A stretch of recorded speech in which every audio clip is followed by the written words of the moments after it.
Hi guys, welcome to my channel. So I'm super excited because in today's video, I'm going to be comparing and contrasting some of my favorite watercolor papers in a battle of the watercolor papers. I'm gonna be painting all of these different succulents and comparing everything. So let's jump right in and get started. So the paper that is in 5th place is the Sennelier cold press paper, and I hope that I pronounced that right, and I'm sorry if I didn't. So the first thing that I'm going to be doing on all of the papers is I'm going to be swatching and testing the exact same 3 colors and comparing how well things lift when they're wet and when they're dry. So the colors that I'm swatching, just for reference, for all of them, this is from the Denise Soden Da Vinci palette. The colors are Denise's green, that's the one on top, then green gold and Perylene green. So yeah, those are the colors that I'm swatching to compare and contrast how dull and vivid the colors are and how well things lift and things like that. So some information about the Sennelier cold press paper. The Sennelier cold press paper is 100% pure cotton. It's 140 pounds. It's acid free.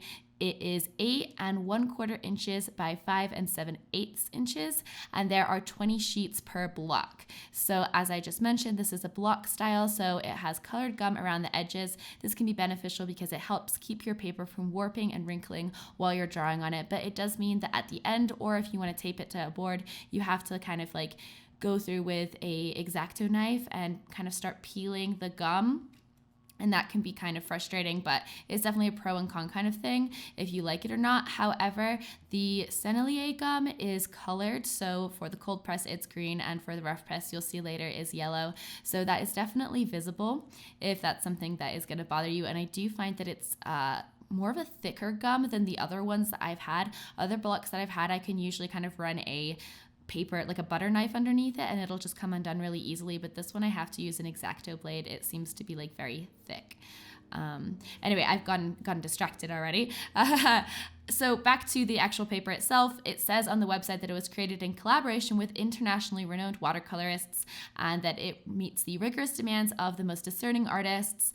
And it also says it's mold made and chlorine free, which should be. Characteristics allow the paper to accept paint beautifully while ensuring the longevity of the artwork. And it's offered in hot press, cold press, and rough, and it's available in 8 different sizes of blocks. So like I said, the first thing I already mentioned was the gum, and that I personally find the gum to be a little bit annoying.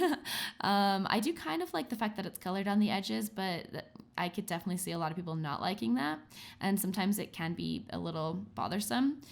So I do love the rough press. I hadn't tried the cold press before, so I decided to add it into the video so I could try it out. So this was actually my first time trying the cold press. I did find it really easy to paint on. It lifted well when it was wet, and it also lifted well when it was dry. I did feel like the colors were relatively smooth and even. However, I did think the colors dried down a lot duller than the others. I think they dried down actually the dullest on this paper. I think they lost the most of their vibrancy. And there obviously wasn't as much texture there, so you didn't get as much granulation, which is where the pigments in the watercolor paper settle into the divots in the paper and create all these beautiful textures, which again, it's a cold press paper. You can't expect it to be super, super textured, but it was harder to get like other textures by dropping things in, and wet on wet, it kept everything very soft. So I think this would be a good paper for beginners in the sense that it's very, very easy to work on. But I personally didn't think it was like anything show-stopping. I have a cheaper paper listed further on that I think performs better and would be a more affordable option for beginners. I do think it layers really well, and they are slightly off-white. Just a heads up, both this Sennelier paper and the rough press paper are slightly off-white. They're not a pure white, but they're barely slightly off-white, so I didn't even notice until I was intentionally comparing them. They're also pretty portable because they are in those small blocks, so you can just throw it in your bag and you don't really have to worry too much about it. So I do like this paper. I could see a lot of people liking this paper, but for me, it really didn't do anything to stand out, and it didn't shine to me as anything that was super special or important. I am glad that I tried it, and I'll definitely use all the paper that I have, but I think if I was going to repurchase a cold press paper, I would choose a different one. The next paper that I'm going to be trying is again by Sennelier, and this is going to be their rough press paper. So this paper I have used before, and I actually mentioned this back in one of my older videos, which was, I think it was my top 10 Holy Grail art supplies or my top 10 art supplies of all time, something like that. It was like my favorite art supplies. And I think it's interesting because this is now actually ranking as number 4 in this video out of 5. And that's not because I think it's a bad paper. I think all of these papers are good papers. That's why they're all in this video. I would recommend every single one of these papers. Wholeheartedly. I don't think any of them are bad papers, but we're comparing my favorites. It used to be my number 1 favorite, but once I went through this video, I haven't been using it as much recently because I found it hard to get a hold of. And that's the other thing about the cold press and the ref press. Sennelier is a lot harder to get a hold of, I have found. Outside of specialty art stores, it can be harder to find, and they are a little bit more pricey as well. So quick information on the rough press, same as before, 100% pure cotton, 140 pounds, acid-free, 8 1/4 by 5 7/8 inches. That was hard. 20 sheets per block, and the color on the edge of this is yellow. So the rough texture is way more visible than the cold press. It is a true rough paper, and that's what I loved about it back in the past, and I still loved that this time. However, my sheet did seem to be damaged on one side for a reason. You can see there's a small patch where it kept sticking, and even once it's finished, you can look, and the whole right side of the paper has a significantly more visible texture than the left side. As you just saw, it just dried down, I think, and you can start seeing that visible texture becoming a lot clearer on one side than the other.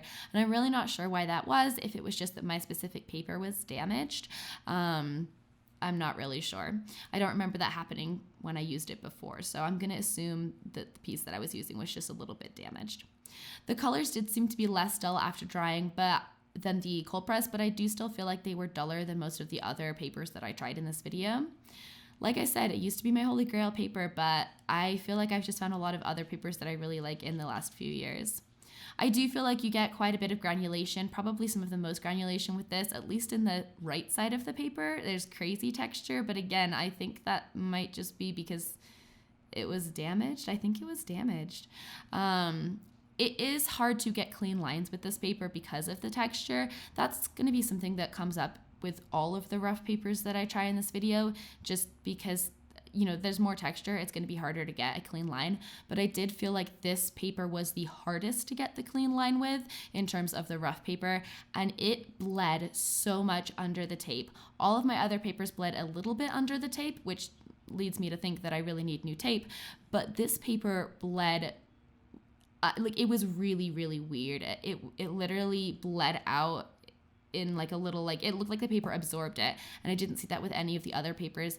So again, I'm not sure if that's just because it's damaged, but I actually do think I remember this happening once or twice with some other work that I had done on this paper, so this paper might just be prone to it. It does lift well. It doesn't lift as much as the cold press when it's dry, but it still does lift well. And as with the other one, it also layers well. Most of these papers should layer well because I use a lot of layering in my artwork, and if it doesn't layer well, I'm not going to use that paper because I'm going to get frustrated after the first few moments. So that's why I decided to use this technique, which involves a lot of layers, to really see how many layers I could put up. And this technique, I believe, is called negative painting, and I actually learned it from MacLeod from her channel recently. It's an old video, and I don't know why I've always seen it and I've never actually clicked on it, and I was like, oh, thank you for finally explaining that technique to me. I appreciate it. So that's the reason that I decided to paint all these different succulents, so I could kind of compare similar tones, similar colors, and a similar technique that really tested the watercolor paper. So the next paper that I'm going to be talking about is the B cold press paper. I have talked about this in the past, and that is because I truly believe this paper is such great value for the money. So let's go over the details first. It is 100% cotton. This is the 6 by 9 inch size, and they are single sheets. You can order them in packs of sheets. This came in a pack of 50 sheets. It's 140 pounds, and this is a cold press paper. I actually think this is probably one of the least textured papers that out of the papers that I tried. I want to say that it's less textured than the Sennelier cold press. However, it's just a very fine texture, if that makes sense. It's definitely the best value for the money. You can get 50 sheets for under $15 on Amazon, and it comes with Prime. So it's crazy affordable. You get 15 6x9 sheets or 50 6x9 sheets, and that is, I mean, you can make a lot of art with that. So really great value there. The colors did dry down much less dull, I noticed, than both the Senneliers, and they retained their vibrancy a lot more. They didn't retain their vibrancy as much as some of the later papers that I'm going to mention, but that's why they're ranked number 3. It does layer well. I was able to layer up with no problem. It lifts pretty well when it's wet. However, it doesn't really lift very well when it's dry, which isn't too much of a problem for me, but can be frustrating if you have a mistake that you really, really need to correct, or if you use a lot of lifting in your artwork.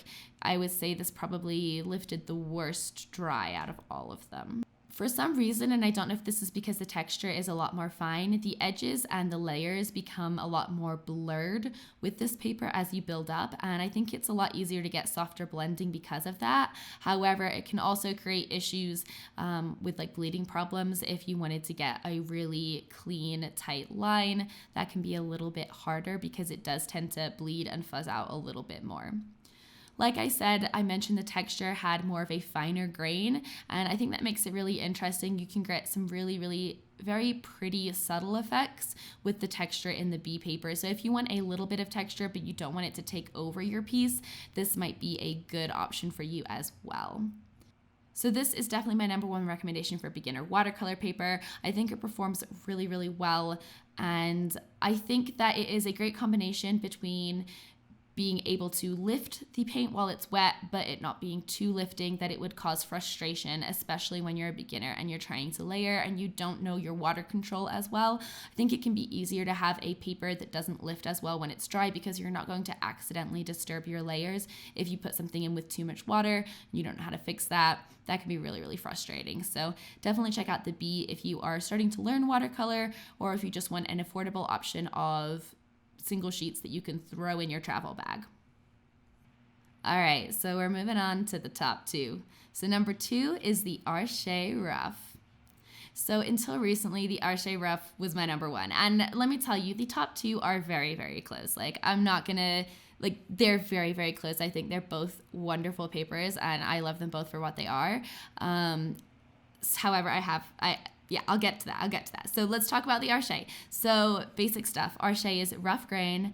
It comes in rough, cold, hot. I never use hot press. I always use cold or rough. If I have the option, I will use rough. That's why this video is heavily rough grain or cold press grain heavy. That's just what I prefer, so that's what I use. This is 9 by 12 inches. It comes in 12 sheets. It's a pad, 100% cotton, and the sheets are 140 pounds. So all of the watercolor papers that are mentioned, by the way, are 100% cotton, 140 pound watercolor papers. So Arche is done a little bit differently than all of the other papers on this list, and that is because it is sized with animal sizing or traditional sizing. So if you don't know what sizing is something that is, it can be added into the paper, which is called internal sizing, or it can be added on top of the paper, which is called external sizing, or more likely you're going to have a combination of both. And what sizing does is it makes it so that the paper doesn't immediately absorb all of your water and your paint and leave you unable to move the paint on top. So that's what sizing is. And because this is traditional sizing, it is made from, I believe, rabbit is what it's originally used. So it's not vegan. If you're a vegan, it's not vegan, but it's also smelly.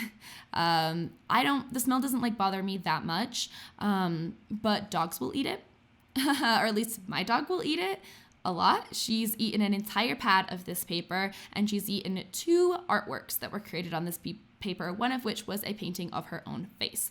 So that is like the first thing I have to say about this paper is huge warning. If you have animals that like to eat things, they will eat this paper. It smells delicious to them, apparently. So the texture on this paper is gorgeous. I love the texture on the Arche. It granulates so nicely. I really, really do love it. And you can even see the difference as things are drying down, the differences in texture that I'm able to get by concentrating the pigments in certain places. You can really create some cool effects. This paper lifts better than the B paper. It lifts well when it's wet, and it actually lifts okay when it's dry as well. The colors do stay really vibrant and rich, more so than any of the others before it. And the granulation is really, really gorgeous. You can really build up the darks in this. I found that with the Sennelier, it was a lot harder to build up the darks. With the B, it was a little bit more easy. And with this, I really could build up those darks and those rich, deep shadows. Again, because it is a rough grain, you run into the same issue as the Sennelier with clean edges, pen lines, but I did find the Arche a bit easier than the Sennelier in that regard. I'm not quite sure why, if it's just that it catches less or the size of the grain, I'm not really sure, but I do find it to be a little bit easier. It is not pure white. It is much more of an off-white compared to all of the others. I'd say it's the most off-white of all. Definitely leans a little bit more towards a light cream. So if that's something that you are like, absolutely not, I need pure white paper, then don't get this paper because you won't like it. It layers beautifully, which is really cool because it actually lifts pretty well as well, but it layers so nicely. I've never had any issues with it layering. I've always been able to build up pretty much as I want on top of it, which is wonderful. The other thing about Arche is that it is easy to find in art stores. I've seen this in Michael's, Hobby Lobby, all of that, and a lot of those places frequently have 40% off coupons as well, which does help bring the price of this paper down because it is more of a premium price paper and it can be quite pricey. So that is the Arche. Like I said, I really do like this paper. I think it's beautiful to work on. It creates wonderful textures. It granulates beautifully. I have done a huge amount of my work in recent years on the Arche paper, and the only thing that it really does give me a lot of pause is it's somewhat dangerous to have around my dog at this point. So I have been slightly searching for an alternative solution, and it would be great to have one that doesn't use animal sizing as well. So, all right, drum roll, please. All right, so the last paper, number 1, that I'm going to be talking about is the CANSON Heritage Rough Grain. You guys haven't heard me talk about this on my channel yet because I haven't shown you what I've been working on at this yet because it's part of a whole secret project thing and I've been testing a bunch of papers. There's been a whole bunch of stuff, but along the way I came across this paper and I did a whole painting on it and I loved it, so obviously I had to include it in this video and compare it against my other favorite papers. And yeah, this one won. Like I said, Arche and CANSON Heritage are very, very close, but I really enjoy this paper. So first, basics, let's go over the basics. Rough grain, 140 pounds, 12 sheets, 100% cotton. And then this one is 9.1 inches by 12.12 inches. So yeah, I think this is actually more centimeter based. It's 23 centimeters by 31 centimeters. So, and it is a pad. So in comparison to the Arche, the CANSON Heritage is actually not animal sized. It's their own like unique sizing, and it's supposed to ensure uniform washes without an accumulation of pigments. And it's also supposed to give you an optimized working time. So the paper is supposed to remain at peak saturation for longer so you can work on it longer. I did find that my paint dried a little bit slower on this paper, which was nice because I live in Colorado where there is like 0% humidity on a regular basis. And Arche has always had a tendency to kind of suck my paint in a little bit quicker than I want it to sometimes. It's never been like a huge problem, but that does sometimes happen. So this paper has a beautiful, beautiful, beautiful texture. Again, it's a rough paper, so you have the same things with the clean lines, pen lines, but I found it to be about the same as the Arche in terms of catching, nowhere near as bad as the Sennelier. I don't know why the Sennelier catches so bad. I don't know. I'm not saying the Arche and the Heritage don't show bumps because that's literally impossible, but just not as badly as the Sennelier. So the texture really, really shows through on this. You get really nice granulation, and I was able to create such beautiful effects pushing the pigments around. So you'll see that I created washes, and then I would drop water into those washes or watered down colors. And what happens then is that water is going to push the pigments out, and you're going to be able to create all these kind of starry effects.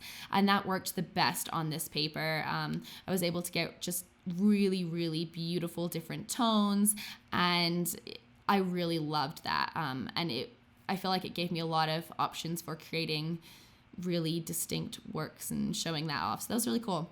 I love textural effects. So that's huge for me when I'm looking at papers. Granulation is just a really big priority for me. That said, layering is also a huge priority for me, and this layers extremely, extremely well. I don't know if it's just because the way it's sized, but it layers, I think it layers so nicely. I had absolutely no issues, didn't have to worry about it at all.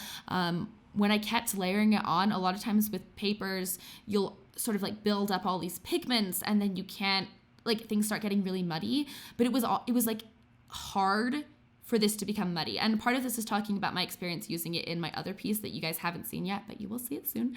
You would layer, and it was almost like it would absorb it, and it would like blend with the color. I don't even know how to describe it, but layering on this is so nice. And it also lifts decently well. It lifts well when it's wet and decently well when it's dry, which is nice. You can actually still work with the paper a little bit. And it's hard, I feel like, to find a paper that layers really well and also lifts nicely. So it's always good when those come in combination. I also felt like the color stayed the most vibrant and rich with this paper when I sat down and compared all of the papers and all of the swatches, all of the paintings. I really did feel like this one was the most vibrant and did kind of shine off the page the most. Like comparing all of the paintings, this is the one that felt the most rich and like had the most, I feel like, beautiful effects. Basically, this paper kind of reminds me of a lot of the things that I like about Arche, but all the things that I like, it does better. And it also is not something that my dog is going to consume. So that is really positive. I don't know what else to say about this paper other than I really like it a lot. I don't know how available this is in stores right now because I haven't bought this in stores yet. I got it online. But if you look online, you can get it at Dick Blick, Jerry's, Amazon, Jackson's. So there's definitely a lot of places that you can get it at online. Whether you can get it in a store, I am not sure. And that's always a little bit harder too, because outside of big national chains like Michael's or Hobby Lobby or even Joann's, it can be hard to know like what kind of stores are going to be in your area. A lot of stores are local, especially art stores. So take a look at your art store and see if they have this paper. Again, it's a little bit more of a high-end paper, same as Arche, so the price point is going to reflect that. So if you are in a budget, then I would definitely go with the B paper.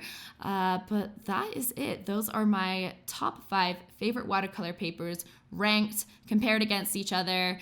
Actually, I tell a lie, there is one paper that is not included in this top 5, and that is because it is my Zecchi watercolor paper. I am extremely protective over it, and you can only get it in one place in Italy, so it's really not worth reviewing on the internet for my majority United States and United Kingdom audience. But if you live in Italy, go to Zecchi's in Florence and get their handmade cotton watercolor paper. It is wonderful.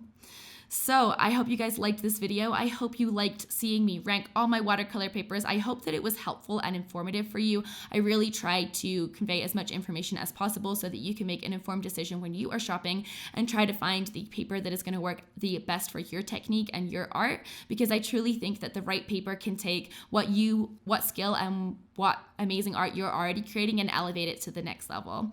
If you like this video, don't forget to give it a thumbs up. Subscribe if you'd like to see more from my channel. I upload new videos every Tuesday and Friday. Thanks for watching, and as always, have a great rest of your day. Bye, guys.